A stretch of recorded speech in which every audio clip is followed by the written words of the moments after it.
Hello everybody, welcome back. I'm Stretch Professor, and today we're going to be doing the patch notes for 10.6. So as always, if you enjoy the content, please be sure to like and subscribe. It really helps out a ton.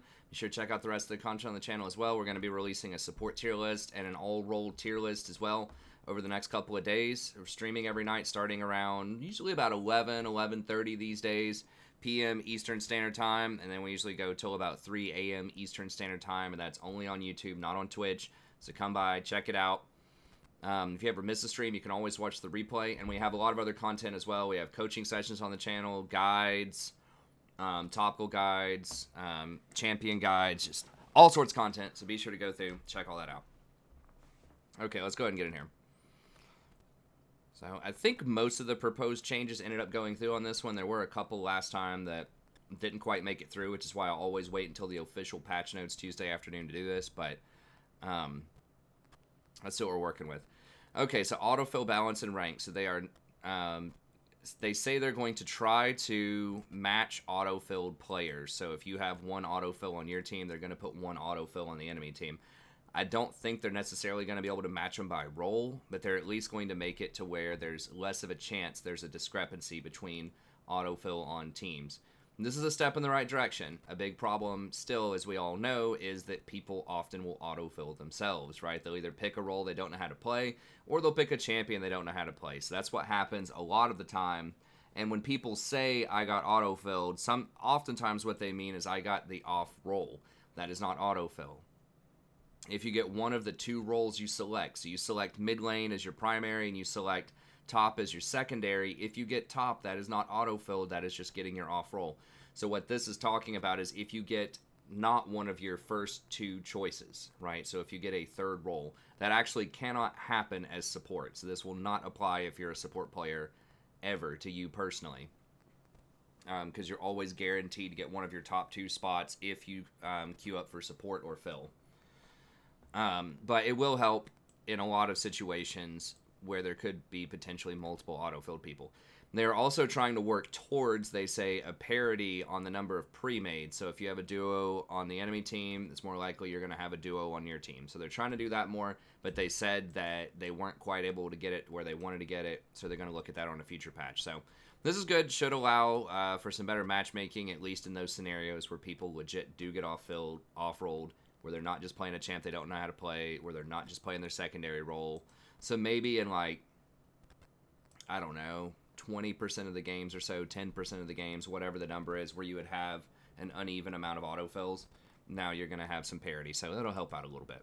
I don't expect massive changes, but it's nice. Another unstated change, which I believe we were looking at, I didn't see any official release, but I think what we've learned over this patch, that either this patch or last patch they implemented, it looks like 3 LP pretty much all the time on dodges. So I think you only get a 10 LP dodge and a 30-minute lockout if it's literally back-to-back dodges. But if you play one game in between, you dodge, play a game, dodge, then it looks like you get a reset to 3 LPs. That means you can dodge a lot more and lose a lot less LPs. That's very, very good if you are patient and you're willing to look up stats, make some high-quality inferences, and dodge games that look like they're going to be a low-probability chance. This can be your time to shine. So be sure to take advantage of that. That wasn't really documented anywhere, but that's what we found out on the stream. Okay, at least not anywhere I could see. Not an official patch notes. Maybe there was some Riot post or something in the in the shadows, but I never saw anyone talking about that on any other channel that covers patch notes or in the patch notes myself that I read. Okay, Glacial Storm. If someone gets hit by a fully charged Anivia ult, they're now going to be slowed for 3 seconds instead of 2. Okay, nice quality of life buff. I don't think it's going to help her that much, although to be fair, I don't think Anivia's in that bad of a spot, at least statistically. You don't see her a lot, but she is still very good at sieging. And she's at 52%, so that's pretty good.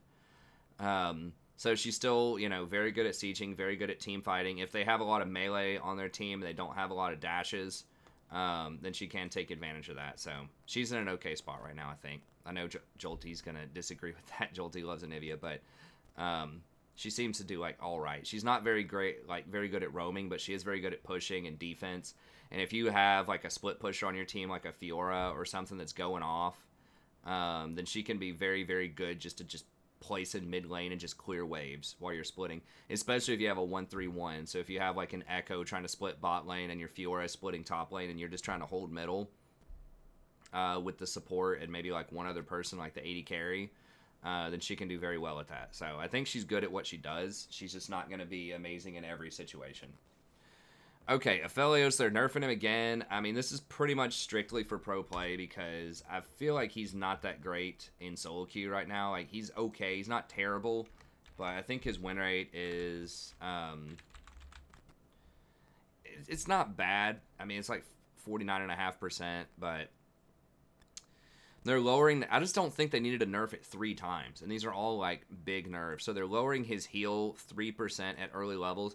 I like that one because I feel like anytime you have a lot of lifesteal that you can use on the wave, you don't even have to hit enemy champions, then that feels kind of sleazy, like you just get a free pass in the laning phase. So I don't like that too much in general on a champion. They always have to nerf that. You look at like a Kali's Q, you look at like Aatrox's Q, just almost any champion that could mass heal off of a wave early on. They had to end up nerfing it at some point because it's just too strong.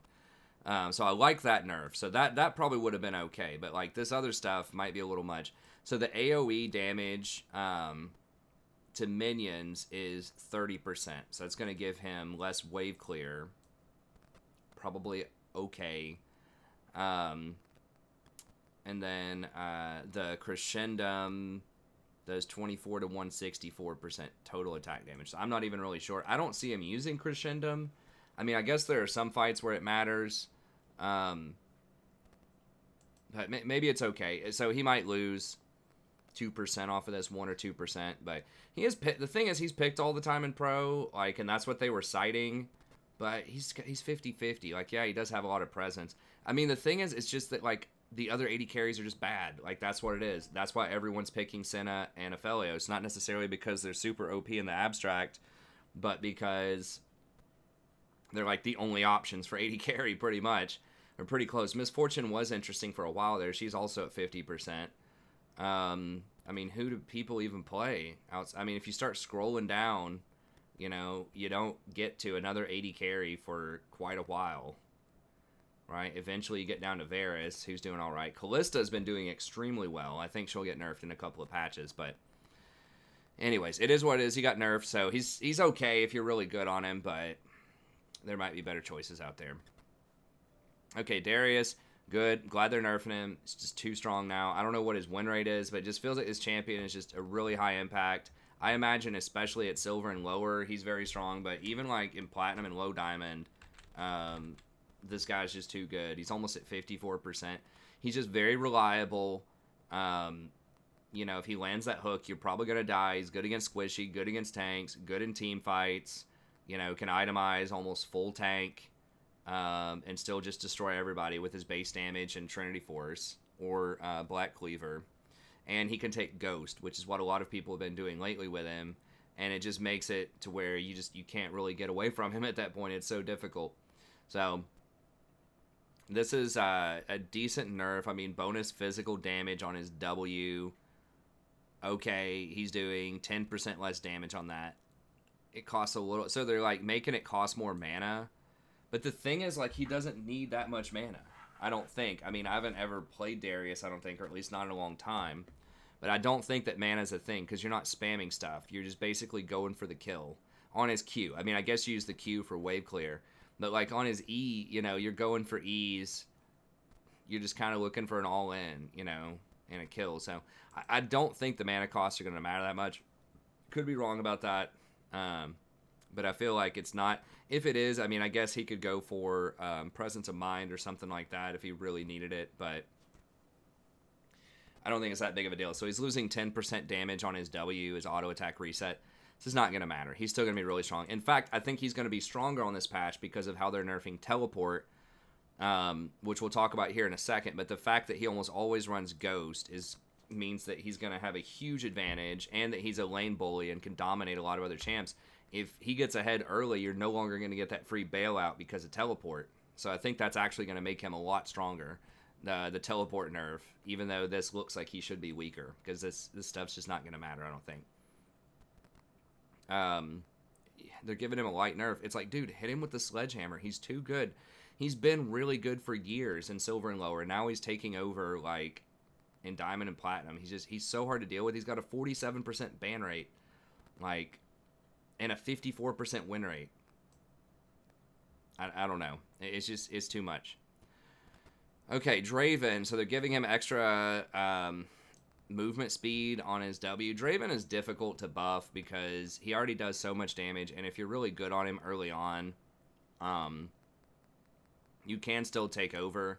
So I guess giving him this, I would like to, like, I don't know, lower the cooldown on his E or something so that he can, you know, protect himself a little bit better more often with the E. That's the same thing with Vayne that I would like to see. Just lower the cooldown on, like, their utility kind of defensive spell. But anyways, this is okay. I don't think it's going to make a huge difference. It will allow you to kite people and trade and run people down a little bit more. I mean, movement speed's obviously good. So maybe it gives him like 0.5% or something. I think Draven's just really kind of a product of the meta. Now, the nerfs to Aphelios and the nerfs to Senna that we'll get to here in a second will help Draven out. That'll help him more than this will, probably, because that will further solidify him as an early game bully, right? Because those two are kind of thought of as early game bullies, and they're both getting nerfed. So the combination of their nerfs plus the buff to this could be pretty good. And a lot of champions that people are playing right now, he can bully out and do very well into. So a lot of people are playing like Ezreal, Vayne, Kai'Sa's kind of coming back a little bit. So these kind of like really weak game or weak early game champs, he can definitely bully out. So the Kai'Sa, the Ezreal, surprised Vayne isn't higher. Misfortune can kind of go toe to toe with him to an extent, but there's a lot of chances for him to abuse people in the early game. So overall, pretty good. He might even go up a percentage. What is he right now? Is it 50%? Yeah, I could see him easily going to like 52, something like that off of this. So. Okay, Garen, good. Nerfing him as well. He's really OP also. I mean, really, they need to nerf. They've nerfed Set a couple of times, but Darius and Garen have got to go. They're just too strong. Garen is almost at 55% win rate right now. Like, they're both picked a ton, and they just have astronomical win rates. After they nerfed Set, Set seems to kind of be settling down to a relatively fair state. But yeah, these two are just way out of line. So they're nerfing his crit strike ratio by 30. Okay, so they're nerfing a troll build that, like, nobody builds. Because Trinity doesn't have crit on it anymore. I mean, do people still build Infinity Edge on him? I mean, what? It's usually, like... It's usually Trinity. And then what? Like, Sterix? Or Ghostblade? And then defensive stuff, right? Like, Deadman's, Spirit Visage, whatever. Oh, I mean, okay, so he does get Phantom Dancer. I forgot Phantom Dancer. So he'll go, like, Trinity, Phantom... Sterix or something like that. I think, does Sterix and Phantom stack? I can't remember. Some of those shields don't stack. Either way, I think he does actually get Phantom sometimes, but I feel like he doesn't. So that would nerf like a little bit of the scaling. I guess they're trying to get him to not get Phantom Dancer because it is an extremely strong item on him. Because he really likes the movement speed, obviously. He gets the shield, which he abuses with his free armor and magic resist, gets extra value out of that shield, and then of course he gets the crit, and the attack speed scales with your shield as well. So yeah, sometimes people get it third. I guess some people, it looks like they're doing static shiv. That seems kind of weird, but I mean, I guess that does give him better wave clear. There's a bunch of different things you can get on him. Even the pros are playing him. That's when you know he's a problem, when the pros are picking him up. Okay, it looks like it is actually Phantom or Static second. Maybe even Phantom then Static. Okay, so I guess I'm behind the times. I thought Sterix was a thing, but it looks like Phantom is kind of the better defensive choice. Okay, so it looks like he does get a little bit of... but he doesn't have to have it. As you can see, Blippo here has Ghostblade. That kind of doubles down on the movement speed. And then you get that flat attack damage. Plus the lethality, so I think if you want a second offensive item than Youmuu's, I mean, that's really good for split pushing versus, I guess, Static. Static does have good wave clear. Phantom's better for, like, dueling or team fighting. So, Anyways, it's a tap, I guess, crit strike ratio, so maybe he goes for something else, but he can build other items. I still think he's going to be really strong. 53, 54%, still over the line. Okay, Hecarim. Now, max distance traveled is going to fear for 2 seconds, so you go for that big fear instead. You're getting an extra half a second. That's actually really big. I don't know what his win rate is. He takes a little while to come online. Like, if he snowballs, he can definitely snowball really hard. But I feel like he can have a hard time against tanks. And, I don't know. It just feels like his clear... They did nerf his clear a while ago. But he is kind of coming back. I don't know if people are doing, let me see. If people are doing the health... Why am I blanking out? The health item? Yeah, Cinder Hulk. So I guess people are doing the Cinder Hulk instead of Warrior. He doesn't have great AD ratios, I don't think. So I guess that kind of makes sense. He's not doing well in top elos. Now, people are trying him top lane with Teleport and Ignite. That's okay, I guess. Yeah, it looks like most people are doing Cinder Hulk on him. So I guess that's pretty nice. So the Cinder Hulk buff did help him out a little bit, and then he has, you know, this extra utility here. So you'd go Cinder Hulk, Trinity, I don't know, Spirit Visage or something after that. So, okay, decent. We'll see. Maybe that brings him back. Makes him a lot better for Teamfight Engage, obviously. So that's nice. Kayn, they're, you know, messing around with his passive again, how fast he transforms. I don't think it's going to be a big deal. You know, this is going to be... it's just going to be one of those things where you have to play Kayn to get a good feel for this. It says the passive orb gain is increased later. I thought you were supposed to transform at like 9 minutes or something. Is that just like really early? I feel like I see Kayn's transform like really early in the game, usually. But I guess if you haven't transformed, so this is like if you're behind, I guess, or if you're just not that great on Kayn, then this will help you out a little bit. I still just don't think he's going to be that relevant. He's like... I feel like he's okay, you know? Like, I feel like he's never really, like, completely terrible, but at the same time, like, he's just not optimal. Wait, that's his name, right? Why is he not... Oh. Yeah, it's 49%, so not amazing. I don't think it's going to change that much. Okay. Kindred, some numbers that don't matter here, and then she's getting... 17 extra heal early. And then you get an extra heal off of Lamb's Respite. I just feel like that doesn't matter too much. I mean, her problem is just that AD carries aren't that great right now in general, I think. And she's just like an AD carry in the jungle. I just feel like she gets bullied and busted up. I mean, she's a cool champion, but people know exactly where you're going, and she just has to be so strong to be able to counter that because it's like telegraphed what the mark is. I think it'd be an interesting experiment if they did not know where the mark is, if it's on a camp. I mean, maybe that'd be too OP, but for you just to kind of have vision and have to track her specifically to hunt her down so she doesn't go get your mark in your jungle, I think that would be nice. But the fact that it's telegraphed where your mark's going to be just opens you up. It just requires you to take too many risks to get the same kind of power level that a lot of other champions have. So I think it takes her a little too long to come online. I mean, she is a good counter if played well in organized team play. Like, her ult does counter some of these Wombo combo teams. You know, like your Amumu Misfortune type of team with her ult. But in general, I just feel like she's still going to be on the weak side. I don't think this is necessarily what her problem is. It just takes her too long to get going. Although, what's her win rate? She's a cool champion, but I mean, I guess she's got like a 50% win rate. I don't know. I don't see her succeeding that well in a lot of my games. But if you have a good front line, then maybe that can help you out. Okay, Morgana. Man, I really don't like to see them buff this champion. This is just such an anti-fun champ. I mean, yes, I am biased because I play Rakan, but like, if you play any champion that wants to do anything, as far as engage, like Nautilus, Leona, Thresh, Rakan, you know, Morgana's just a pest. I guess she does have a 49% win rate, so she's not that great. She's still banned 33% of the time, because a lot of players just don't want to mess with her. This is actually pretty big, though, this 20 shield early, especially if you want to max your Q first. It's kind of a toss-up whether you max shield or Q, depending on what's going on. The 5 movement speed will help a little bit, but the 20 extra shield means that it's not going to break early, especially if you want to max your Q, or at least get like maybe 3 points in Q for the lane, then max black shield later. It's going to be harder to break it. So that 20 might add up and matter. We'll see. I feel like a lot of times she still gets outscaled, but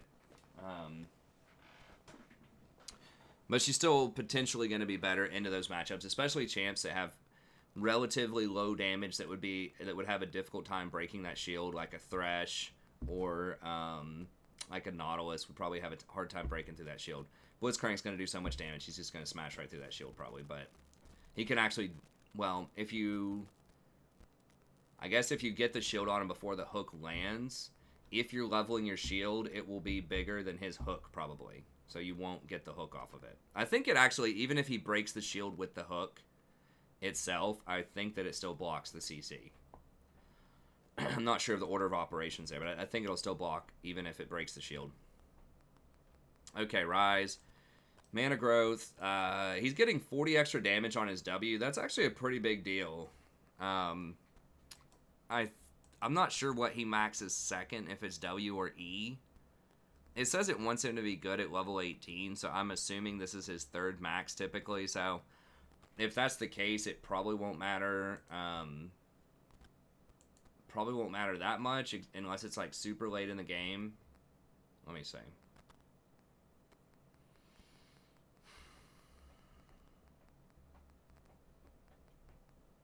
You do get a lower cooldown, but it's just flat damage. It doesn't change how long they're rooted.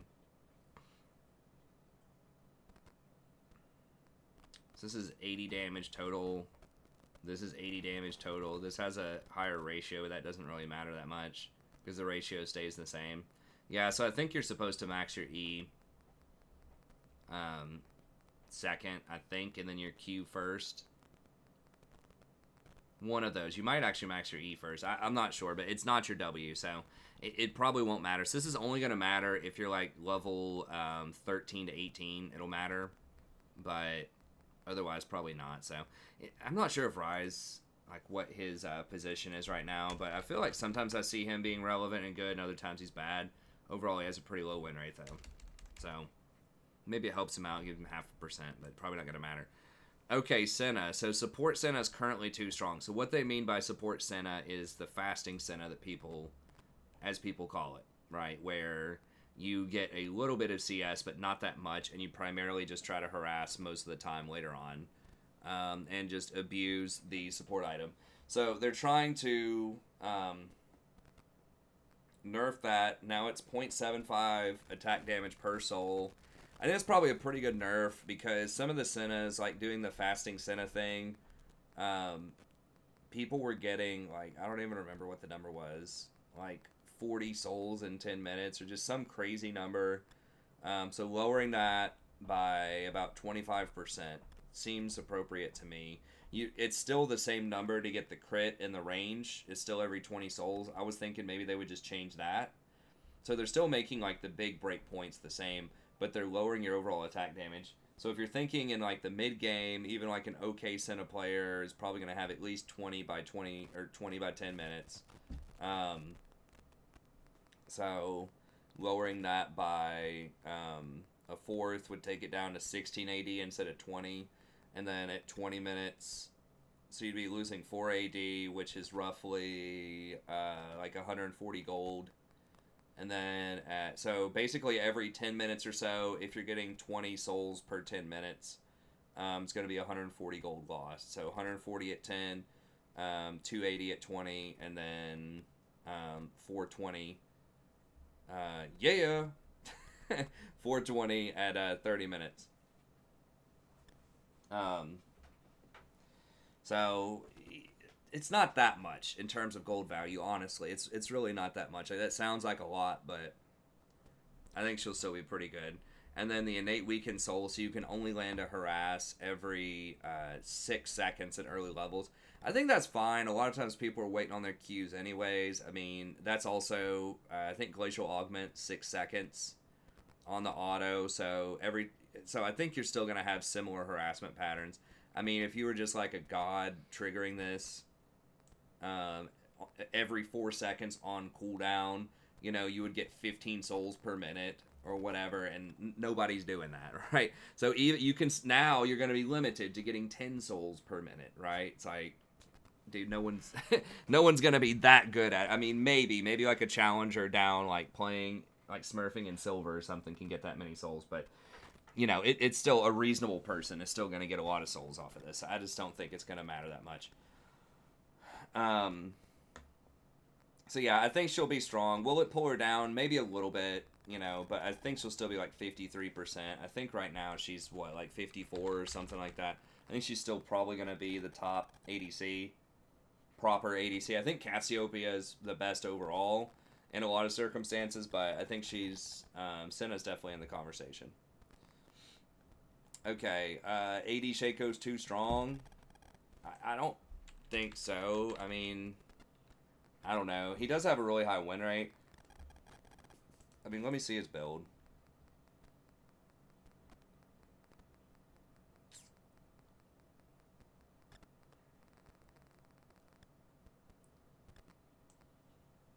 I mean, it is a lower sample size.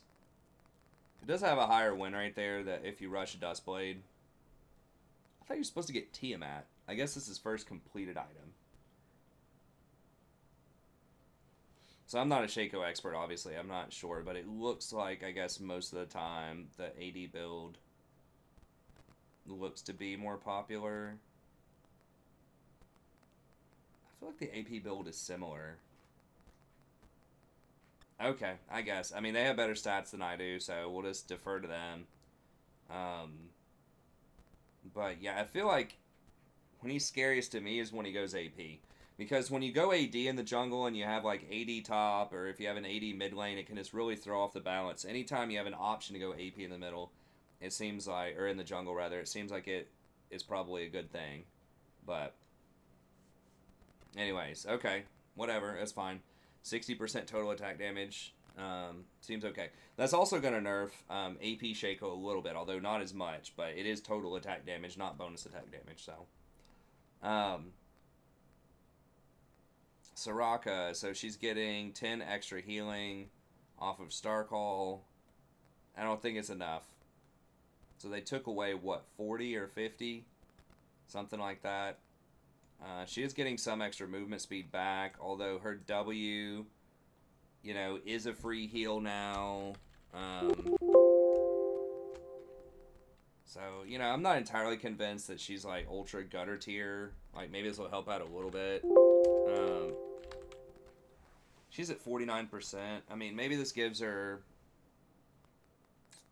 1 or 2%. I think she's still going to be in a fairly rough spot right now. If you like Soraka, just try Yuumi out. Okay, she'll have a higher win rate than Yuumi, but I feel like Yuumi is just more powerful a lot of the times if you're good on her. So check out my support tier list video if you want to know more about that. I explained the Yuumi situation quite a bit in there. I get asked about that a lot on stream. What about Yuumi? I am going to do a Yuumi guide. I might be able to get it done today. It might have to be tomorrow. I was going to get it today, but didn't get around to it. Okay, so I thought this was already in there for Twisted Fate for some reason. I guess I'd looked at the PvE, but now maybe they just pushed it off and didn't do it last patch and put it on this patch. I can't remember. But the blue card's now getting a 0.9, so this is going to be a lot better for taking towers if you want a little bit of extra damage on that. And then the red card having a slightly bigger ratio is going to help out with your wave clear earlier on. So I think Twisted Fate is always like pretty good in solo queue if you make really good use of his ult, if you have great macro. I think that he can win, but he's not really overpowered. He's one of like the definitions of a fair champ. Like, you know what he's going to do. You know, he has options. He can be strong, but there are ways to play around him. I know the gold card is kind of point click, you know, but I feel like he's fine. Okay, Urgot. A little extra slow duration on the Q. Disdain stuns for 1 second. Probably not going to make a big difference. Although, I think Urgot is pretty underrepresented. You don't see him a lot, but I feel like he should be decent in some matchups. I mean, the cleaver, like, shredding through the armor like it does. He should be good. Now, I'll have to see with the new Death's Dance. We'll talk about that here in a second. Maybe that would be something that would be potentially more attractive to him with kind of his tanky build. But he got nerfed a lot last year. So I don't remember what all those nerfs are, but I just remember we haven't really seen him that much. So we'll see. Maybe this gives him like a percentage or so. Okay, Vhagar getting some stats that don't matter. And then he's getting 10 extra damage on his Q. Okay, it's nice. I know Carlos is going to love that. I don't think this is going to make a huge difference with Vhagar in the meta. But, I mean, it's pretty much, you know, if they can't get out of his cage, then he's going to have a good chance of killing them. If they have some kind of counterplay to the cage, then he's going to have a hard time. So if they have, like, a Quicksilver Sash or a Banshee's Veil or the lethality item, Edge of Night, or they just have some kind of, like, dash or blink to get out of there, like Ezreal, Katarina, Fizz, those types of champs.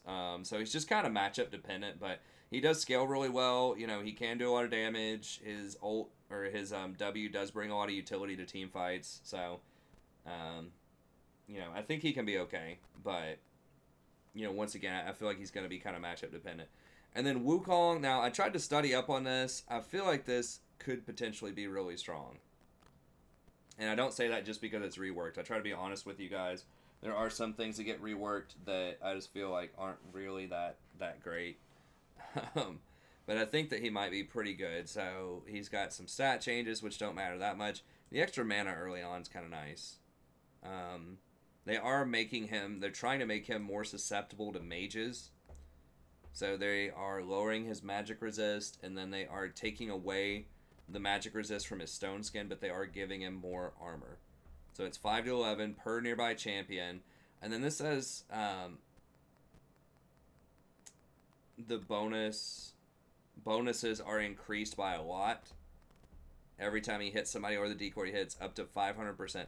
I don't know if that includes armor, so if it's a team fight, you know, and you're getting like 8 per in the mid game, and that would give you 40 extra armor. If you're getting 5 times that amount, the 500%,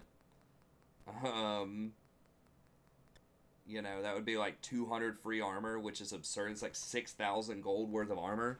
I don't know if that's what it's talking about by the 500%. You do have to charge it up, but and when it says hit, I don't know if it means a physical hit or like if your ability hits count. I tried to look it up on the wiki. It's not updated yet.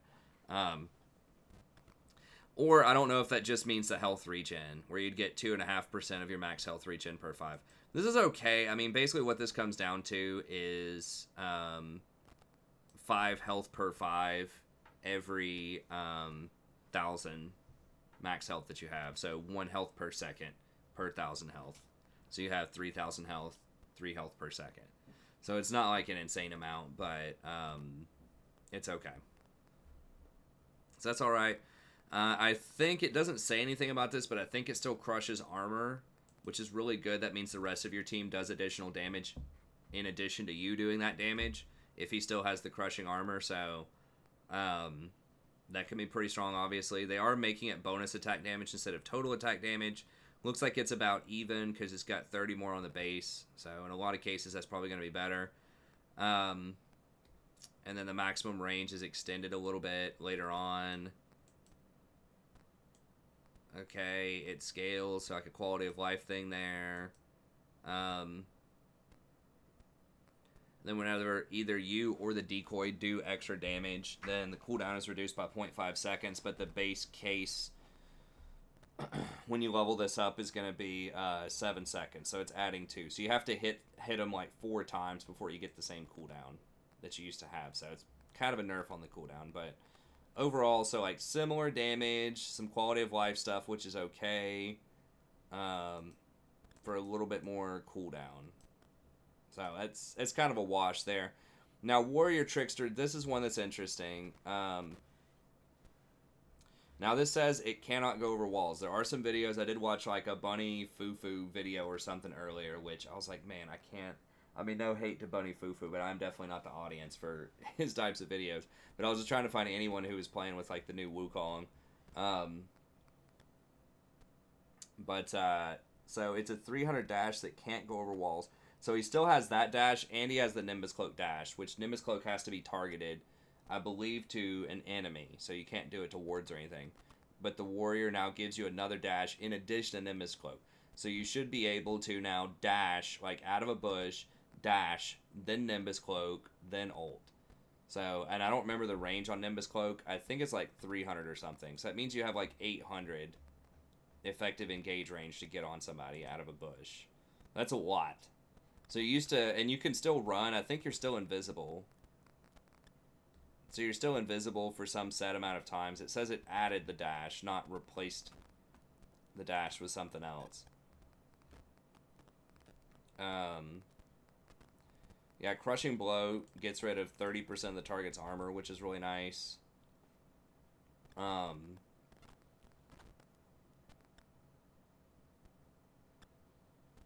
you're invisible for 1.5 seconds, still. So you could get even closer than that. If you have Ghost Blade, and then you, you know, blink using Warrior Trickster, you blink out of a bush, and then you're still running for an extra 1.5 seconds, then you can Nimbus Strike onto someone. So you're going to have a really big engage range now, longer than it used to be. Okay, the stealth duration is 1 second now instead of 1.5. I still think that's net positive. No longer does damage when people stand next to it. The cooldown is longer at later ranks, significantly longer at later ranks. Mana cost is flattened. Now mimics his attacks and his ultimate, but only deals 50 to 70% of the damage. That's still really good. If it mimics his ult, that means his ult basically does 50% more damage if people sit in it. So you could just like Nimbus Strike on someone and then Decoy and then ult, and they would be sitting in like both ults for quite a long time. So that could be a lot of extra damage. And then the Decoy tries to attack people. I don't know how long it lasts. How long does the Decoy last? 1.5 seconds. And it mimics your stuff. So if you like... Does it mimic your Nimbus? You just gain the attack speed off a Nimbus Strike. It doesn't jump with you. Okay, so you would want a Nimbus on, ideally, W, attack, Crushing Blow, ult, if you have time for all of that. And then that would do like the maximum amount of damage. So the Q, the Decoy's next attack, does that extra damage.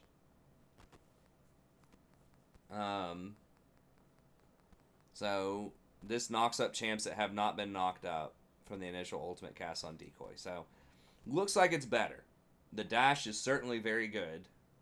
That's going to make him a lot safer in lane, too, because now you can just dash out, and you're still going to be invisible for a second and a half.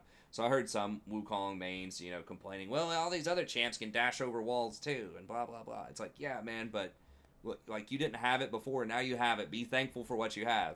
Not every other champ has a massive teamfight AoE ult that, like, deletes people also. So there's that.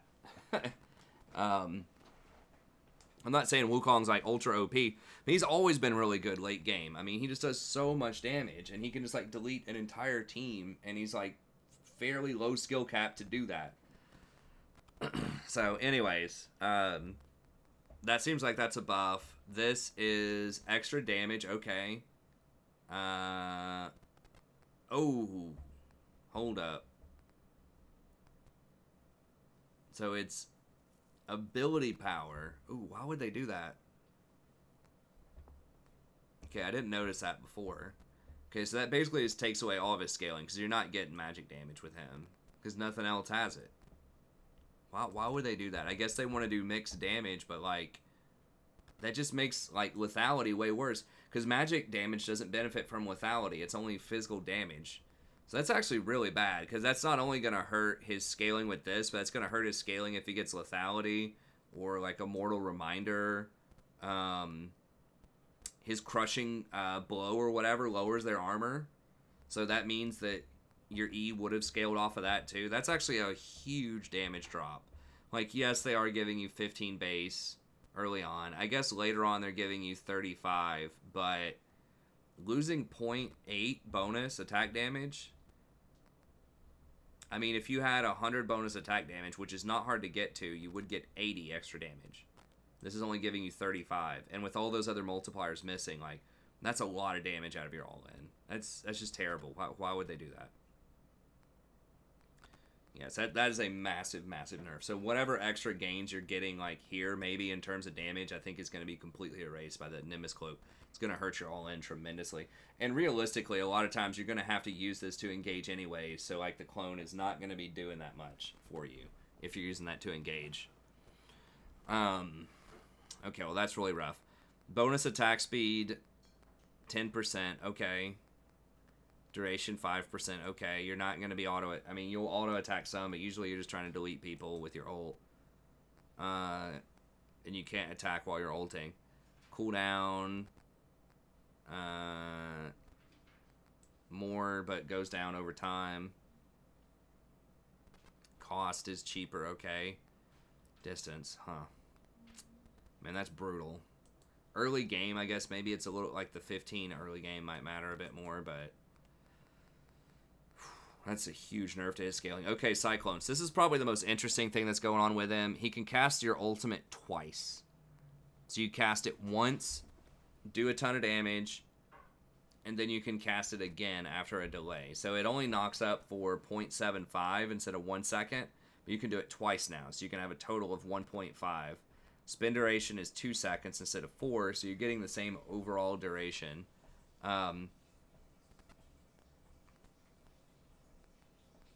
Damage per second is 4 to 8% maximum health. I don't know if that's your maximum health or their maximum health. If it's theirs, if you're thinking about like 6, maybe is the average on this. If they have 2,000 health, that's 120. So it's the same total attack damage. That's 120 instead of like, I guess halfway through would be about 120 there too. Okay, so that's better. It's going to do more damage to tanks, less damage to squishies, but overall probably similar amount of damage. 20% movement speed flat, okay. You can cancel a little bit more. Each tick now applies Conquer. What? Oh my god. Okay, well that's really good then. Did it not do that before? That's crazy. It probably applies Cleaver faster too. So each tick applies Cleaver and applies Conquer. Most likely. So yeah, your Cleaver is going to be stacked instantly. Your Conquer is going to be stacked basically instantly. It's like a Garen spin.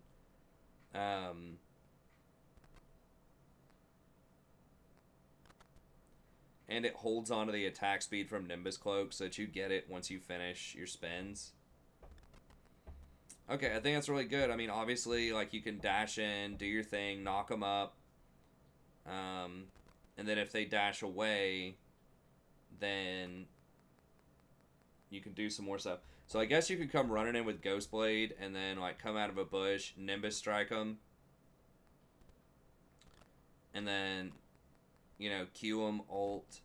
They take a ton of damage, and then they flash away. And then you chase them with W to run after them one more time, and then ult them again to finish them off. So it's going to give you a lot more options for disruption. Now, some people are asking me, could he be a support? I do not think so. I mean, it's possible, but I don't think he's going to be a top tier support. I can say that with confidence. It's possible I'm wrong. He does have armor shred. He does have some extra resist that he gets. You know, the double ult is very useful. But as a melee champ, I just don't... I mean, I guess he can itemize into Umbral. I don't know. I don't think it's going to be a thing, but he does have a nice engage. He does have good utility with his... I guess you could get Cleaver also with him, potentially. Just cleave everybody. I don't know. I doubt it. But maybe, I think his best place might be just top lane trading. But anyways, let's go ahead and move on. I don't know, 10 minutes.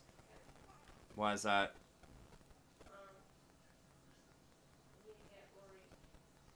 Let's see. last couple of things here.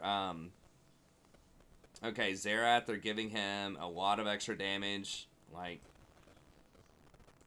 I mean, the 16% here is quite a bit extra.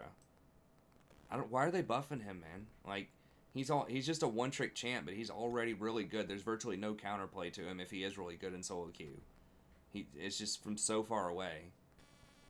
And then his ult's doing an extra 20 damage per shot late game. That probably doesn't matter as much. But this right here is going to matter.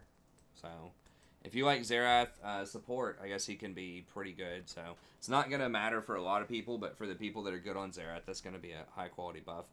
Now, I like what they're doing here with some of these jungle champions. Again, I'm not really sure that a lot of these are going to be that impactful. I know that King Styx has been talking about brand jungle for a while. I don't know if he was just all capsing or, you know, if he actually thinks it's pretty good. I mean, statistically, it's not. But that doesn't necessarily mean that it's terrible for everybody. It just means maybe most people just don't practice it enough, or it's just people that are auto-filled in the jungle and just want to troll around. It's hard to tell. I mean, stats aren't everything, but they are something, you know. So you want to keep that in mind a little bit. That now he has virtually no pick presence, but I mean, I've tried it as brand support clearing some jungle camps. It is pretty nice. You do have good scuttle control. You can kill, you know, dragons and barons fairly quickly if you can get someone else to tank it for you. It does kind of solve a lot of his mana problems if you get that, you know, you get the mana item regen, which can be pretty good. So I don't know. If you hit everything, I guess he can be pretty good. I'd have to try it out. I'd have to try it out or watch a video on. I don't think for most people it's going to be good. Just because they're just going to be better AP options. I mean, I think Echo and Diana be pretty good. Now, Diana actually did go up in the jungle a little bit, I think. Yes. So she did go up. She was at like 42%, so she's still not like insane, but she's okay in the jungle. And then Echo has been really good in the jungle for a while, so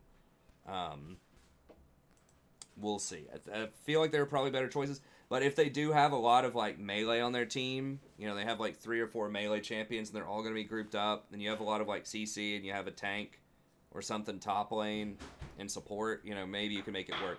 So there might be some situations, but I think it would be a very niche pick. Morgana does 50% damage to monsters. I'm a lot less keen on Morgana. I think most of what she does that's really unique is that black shield to protect you from engage. And I would just rather have that in support. Like, I really don't like Morgana mid, and I don't like Morgana jungle. I just don't think she does enough there. But, I mean, I could be wrong about that, but I don't think that's happening.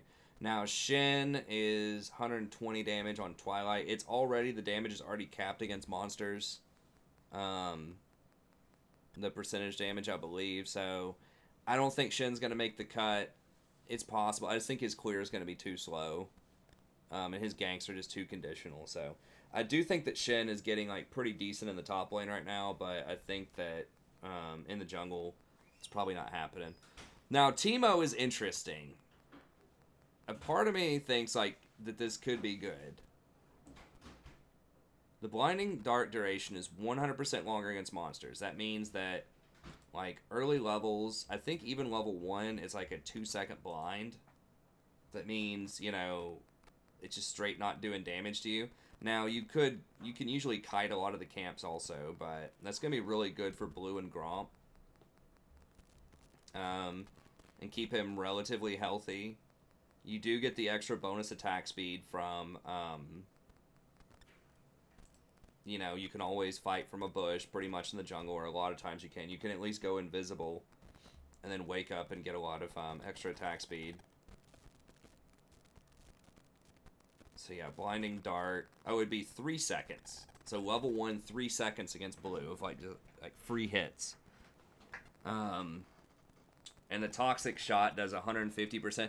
Now, when it says 150%, some of this is confusing because some of these already, like, this might be 150% bonus damage. So not just, like, 50% extra damage for 150% total, but 150% bonus damage. So the way that it's worded is kind of weird in how they've done this in the past. But yeah, the Toxic Shot doesn't, like...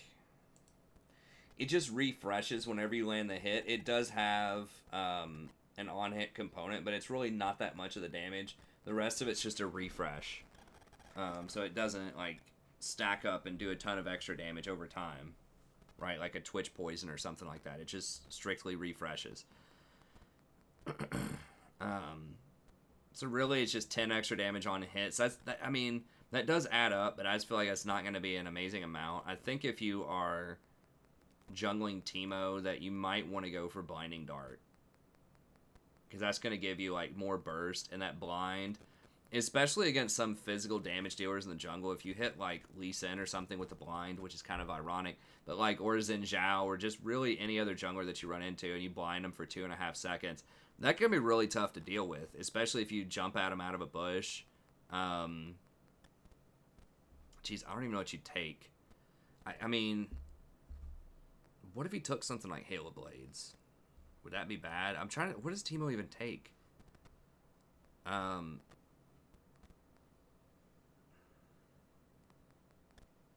don't even know what he would take in the jungle, to be honest with you.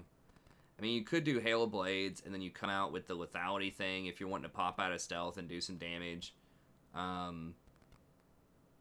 You could pop out with the lethality.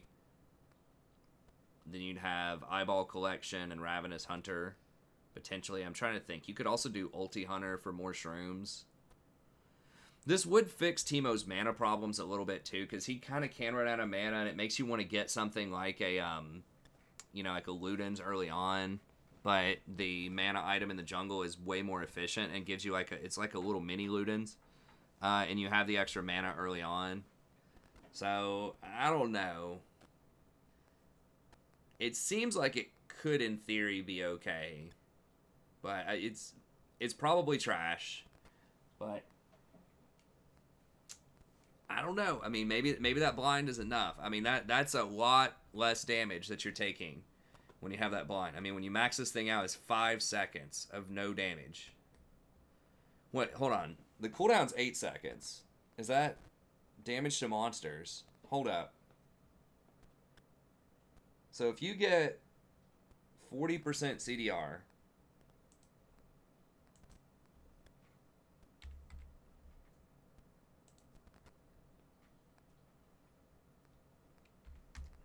it's 4.8. So that means that your blind dart would be up every 4.8 seconds. And this is a 5-second blind duration. Y'all seeing where I'm going with this? Would this mean that, like, Baron would do no damage? Is that possible? Or, like, so could you solo Baron? It would take you a very long time to do it. It's probably not wise. But, I mean, you might be able to just face tank Baron as Teemo because it's not going to hit you. Or anybody, even your tank, because it's a 5-second blind. I don't know. Baron might be immune to that, actually. I'm not sure. Dragons, though, it's going to prevent a lot of damage from dragons. Maybe you could go, I don't know, maybe you could go something like, You coming? No. No, I gotta finish this up. I'll just see y'all when you get home.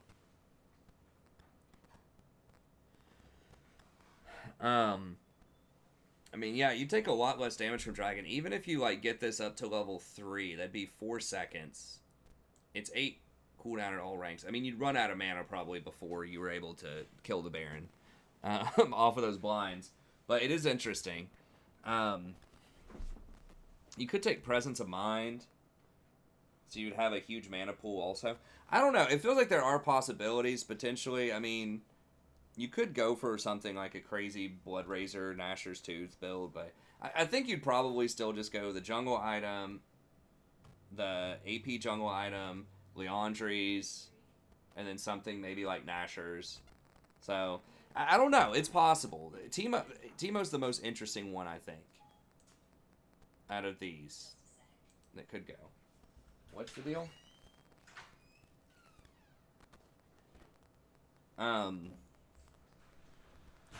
Okay. Now, Yorick is going to gain an extra grave on large monster deaths and 50% reduce. I don't think that's going to matter for Yorick in the jungle. We'll see. I just don't. I don't think it's happening. Xerath's plants deal 150% damage to jungle monsters. Or damage to monsters. I think it's only when you get a champion kill and assist that you get a chance to get an extra plant. They added that in there.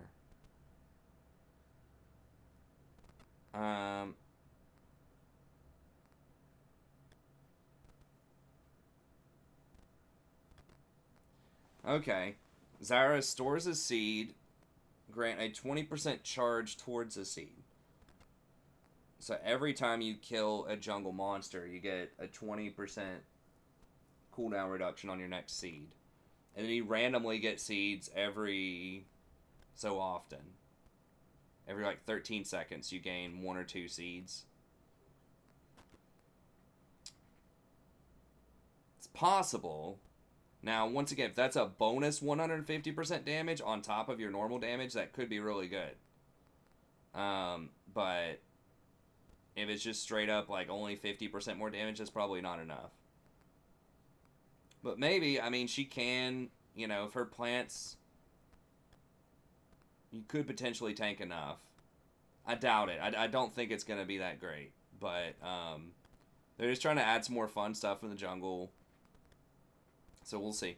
The Teemo one is kind of interesting. I know people are going to try it. Because, like, he seems like he could be an okay jungler. You know, in theory, right? Like, it's okay. He sneaks out of bushes. He has interactions with bushes. He can, you know, blind people. A lot of junglers are auto attackers. He can put a lot of upfront burst in. You know, that's a perfect place to sneak a lot of mushrooms in. Get really good vision. You know, scout the enemy. They step over one. Then you come out of, you know, invisibility and kill them. So, like, it seems like there could be a lot of possibilities. The fact that he can sneak around and put those shrooms and you don't know where he is or where he's placing them. Now, the fact that Umbral Glaive is in the game and a lot of champions are getting that is a hard counter to Teemo because it does spot his shrooms. And the fact that a lot of people are getting sweepers is also going to be pretty good. And even that people are getting stuff like Edge of Night more as a defensive item. That little shield will block one mushroom activation. So there are more things in the game that do interact favorably or unfavorably for Teemo, I should say. And there are just more like healing type of champs in the game too right now, healing and shielding. So I don't know, we'll see. But Teemo is interesting. Okay, funnel mechanics. So they're trying to stop the basically Yi Tarek thing from going on. So now if you get the gold penalty, you also get the XP penalty. I've seen some Yi Tareks work around this still, and I still think that's going to be a killer combo. I mean, basically what you'll end up doing is you just push the lane in, and then you just go and like farm not only your jungle, but the enemy jungle, if you can. And you just walk around and farm that stuff. So I think that E-Taric will still be a thing. I don't think this is going to matter because most of the time they're not getting into the Monster Hunter penalty anyways. So I don't think it's going to matter. Okay, yeah, we got to make top lane matter, you know, because there aren't any top laners that are just, like, taking over right now. Like Darius, Garen, you know, stuff like... I think top lane's fine. Just a meme. I mean, everyone just keeps ignoring AD carry. Keep nerfing the best AD carries, buffing the best top laners. I mean, they did try to nerf Garen and Darius on this patch, but I think the teleport changes are going to make them actually stronger. Okay, Death's Dance... I think this is going to be worse in a lot of situations. So, you're losing 30 attack damage, which is worth 35 per. So that's 1050 worth of gold on that. And then you're trading that out for 30 ability power and 30 armor. So 30 armor is 600, it's 20 apiece, and then 30 ability power is 18 each. So that's 540 plus. So it's like you're gaining whatever, what was that previous number, 1080 or something like that. So you're gaining like 60 gold worth of value. So it's like an incremental amount of value that's not really going to matter that much on an item that expensive. And that's the thing. It's a 3,500 gold item too. So you're paying a lot for that item. And it just doesn't synergize as well. Like, that's a lifesteal item, you know, so you want damage on it. So you do damage, you lifesteal off of it, right? You know, yes, the armor and magic resist does add some value to your lifesteal because it makes your health more valuable. And like the reduction, the delayed damage is, you know, okay, I guess, with that. I'm just trying to think, like, who wants that? Like, who wants something that's attack damage with just, like, a sprinkle of random stats on it, right? Like, 30 armor, 30 magic resist, 10% cooldown. I guess, like, tanks with AD ratios, like, maybe Jarvan or something. Maybe Urgot.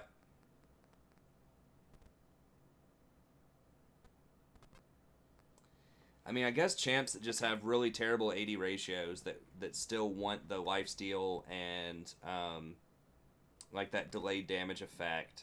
So it's very, very few champs in very limited situations I think would want that.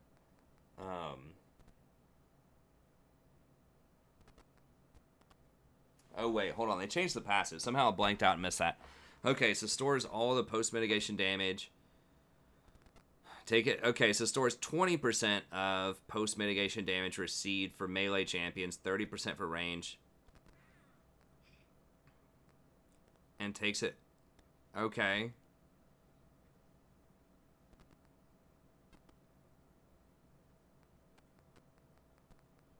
Okay, so they're nerfing that on melee? Why? And they're buffing it on ranged? What kind of ranged champion's gonna want Death's Dance?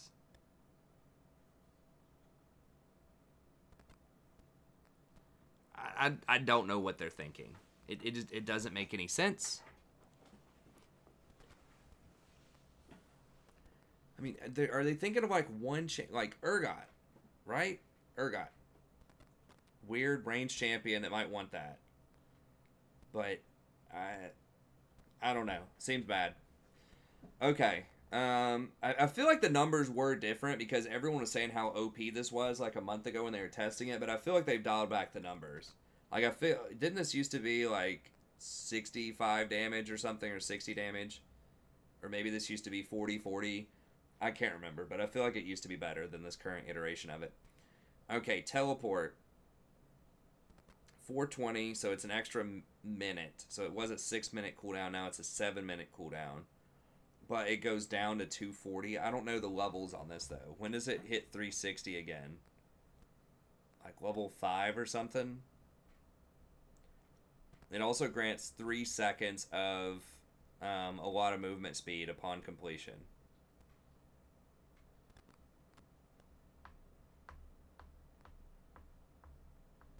I mean, what is that? 60, 180 per. So it's 10 seconds per level, I think, on this. So by level 6, it's about the same. So if you get pushed out of lane and you have to take your first teleport early, it's going to suck. You're going to lose some points. But after that, it's actually good. I don't know. Maybe that's not as much of a nerf as I thought it was. So if you get blasted in your first 5 levels and you have to take a bad teleport, you're going to get punished by 1 minute. But then late game, you potentially get 2 minutes off every time you use it. And you get the 30 to 50% movement speed. That's actually really big, because now you don't have to be in a base. I wonder if that stacks with the movement speed out of the base once you get the passive speed. That seems really good, actually. Especially on champs that can run up, like the flanking champs, like they're saying, that want a lot of movement speed to run in there. Like a set that wants to run in there and tackle somebody. Or Darius. I mean, well, Darius is not going to take... He's probably going to take Ghost, but like rolling up behind people with that 30% move. It doesn't even say it's decaying, just straight up 3 seconds of 30% movement speed. Wow, maybe that's even better than I think it is. Now, this is going to be worse on champions that don't want to flank. So, like, 80 carries, like Ezreal taking this, or, you know, like some mid laners taking this just defensively that might have a tough lane. We're at 105. You know, when I first read this, I thought it was going to be a big nerf. But now that I'm, like, looking a little more closely, I think it might actually be a buff. As long as you are not, like, a really weak laner, I think this will help. And even if you are, you know, losing 1 minute on your TP timer early so that you can get a lot more later is probably okay if you're a flanker. So, Garen, obviously, if he can run this, is going to be really good later on. You know, rolling up, just being able to just run at someone like a rocket is going to be pretty good. Darius, this could be good later on. He'll probably still take Ghost, but that could be a possibility. Something like Kled rolling in. The top lane Hecarim that we just saw, like Hecarim with Ignite or whatever. I don't know if that's actually going to be good or not, but certainly he would love that if he TP'd in late game. So maybe that becomes more of a thing. If he's decent, that could be good. And then some of these tanks like Maokai TPing in and just running like right to their back line. Yeah, I could definitely see this being fairly impactful. Renekton, Olaf. You don't see top lane Olaf that much, but it's hard to say how much that's going to impact. It might actually help people that just anyone that wants that flank, that wants a lot of movement speed, would probably like that. Okay, recommended items, probably not going to matter. Navigation, bug fixes. I don't remember seeing anything in there that matters. They might, but I'm not seeing anything. Anyways, that's going to be it for this video. Thank you very much. Hope you enjoyed it. Be sure to stay tuned. I will have the support tier list probably tomorrow, and then I'll have the all champ tier list probably tomorrow as well. So, thanks. Have a good day, and we'll see you next time.